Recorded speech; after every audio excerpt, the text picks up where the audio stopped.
Chegou o grande dia. Bora falar de Porto Maravilha? Já pega o caderninho aí e anota, porque a gente tem dado de até 641% de valorização nessa história. Vocês tanto pediram que hoje vai todo mundo entender o que tá rolando por lá. Vambora? Em primeiro lugar, vamos ao que todo mundo já sabe. Durante anos, o Porto Maravilha foi um projeto urbanístico. Museu do Amanhã, Aquarrio, Boulevard Olímpico, turismo, cultura, arquitetura. Mas o que todo mundo quer saber é outra coisa. Será que o Porto Maravilha tá virando um bairro de verdade? O projeto começou em 2009, mais de 9 quilômetros quadrados de revitalização urbana. Implosão da perimetral, chegada do VLT, novos museus e um dos maiores projetos urbanos do Brasil. Mas por muito tempo faltou uma peça importantíssima desse tabuleiro: moradores.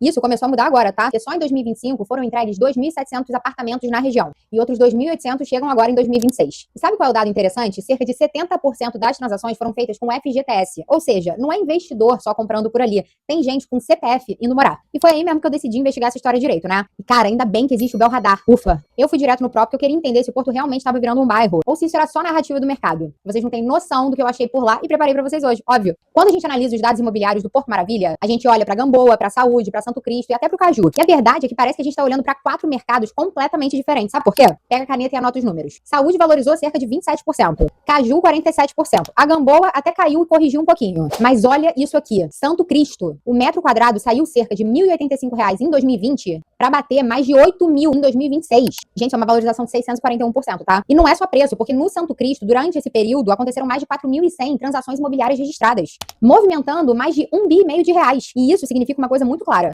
O Porto Maravilha virou um mercado imobiliário de verdade. Mas aqui aparece um detalhe importante que ajuda a gente a entender que tipo de mercado novo que está surgindo por ali. O Porto Maravilha não está se valorizando como um bairro tradicional. Ele está se valorizando como um bairro em formação. Porque bairros novos não surgem de forma uniforme. Eles nascem primeiro num pedaço específico. E no Porto Maravilha, esse pedaço já tá claro onde é que é, né? Santo Cristo, caso alguém não tenha pescado. E quando moradores chegam, um ciclo urbanístico clássico começa a tomar forma. Primeiro vem os prédios, depois as padarias, supermercados, farmácias, restaurantes. E aí o bairro começa a ganhar vida. Porque gente precisa de infraestrutura, né? Tem um outro movimento acontecendo ao mesmo tempo. A prefeitura já anunciou um novo projeto de reocupação da região. É o projeto Mata Maravilha. A proposta inclui novas torres, mais áreas verdes e a chegada de até 40 mil novos moradores. Ou seja, o ciclo de ocupação da região pode estar só começando. E isso já aconteceu em várias cidades, tá, gente? O exemplo mais clássico é Puerto Madero, em Buenos Aires. Sabe por quê? Ele era uma antiga área portuária abandonada, que virou o bairro mais caro e exclusivo da cidade. E um dos mais valorizados de toda a América Latina, tá? Puerto Madero começou a ser revitalizado no fim dos anos 80. Antigos armazéns portuários foram transformados em restaurantes, hotéis e arranha-céus. Mas não se enganem, tá? Levou mais de uma década pra realmente se tornar um bairro vivo. Porque projetos urbanos desse tamanho levam tempo, gente. E hoje o Porto Maravilha tá longe disso, eu sei. Mas eu vou terminar deixando uma pergunta pra você. Será que a gente tá vendo o começo do Puerto Madero carioca? Eu quero saber o que você acha bem aqui nos comentários. E se você quer acompanhar preço real por metro quadrado, liquidez, antecipar ciclos imobiliários, você precisa do Belradar Pro. E a contratação tá lá no link da nossa bio. Eu sou a Duda, cofundadora da Bel, e esse é o Belradar. Afinal de contas, você tem o direito de saber o valor real das coisas.